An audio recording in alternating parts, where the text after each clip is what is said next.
Welcome to Module 3 of the Next TED series by Nexuspace's Tech Education. In this module, we shift our focus to the real brains behind every embedded system, microcontrollers and their development boards. From Arduino to ESP32 to Raspberry Pi, we'll walk you through the architecture, key differences, and how to get hands-on with these powerful devices. A microcontroller is a compact integrated circuit designed to perform specific control tasks.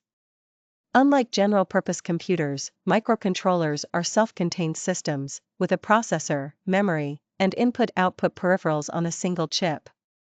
They are used in washing machines, medical devices, industrial robots, and IoT applications. In short, they sense, think, and act. Let's explore how a microcontroller works internally. It begins with the CPU, executing instructions. It is RAM for temporary storage and flash memory for storing your program code. Microcontrollers also include timers, ADC, communication interfaces like UART, I2C, SPI, and most importantly, GPIO pins to interact with the outside world. The Arduino Uno is the most beginner-friendly development board. It uses the 8MEGA 328P microcontroller and comes with digital and analog I/O pins. Using the Arduino IDE, you can upload code via USB and start building projects like LED blinkers, temperature monitors, and motor drivers. Next, meet the ESP8266 and ESP32, Wi-Fi-enabled microcontrollers popular in IoT. ESP8266 is affordable and compact, while ESP32 offers dual-core processing, Bluetooth, and more GPIOs. They work with Arduino IDE, Platform I/O, and MicroPython, making them incredibly versatile for connected applications. So how do these boards compare? Arduino Uno is simple and reliable for basic I/O tasks.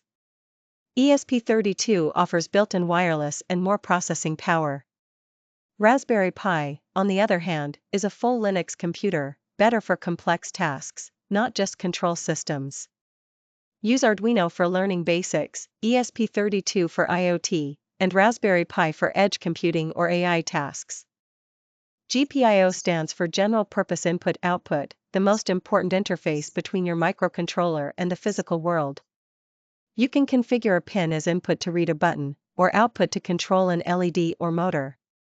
Some pins are also multifunctional, PWM, analog input, I2C, UART, so always check the pinout before wiring.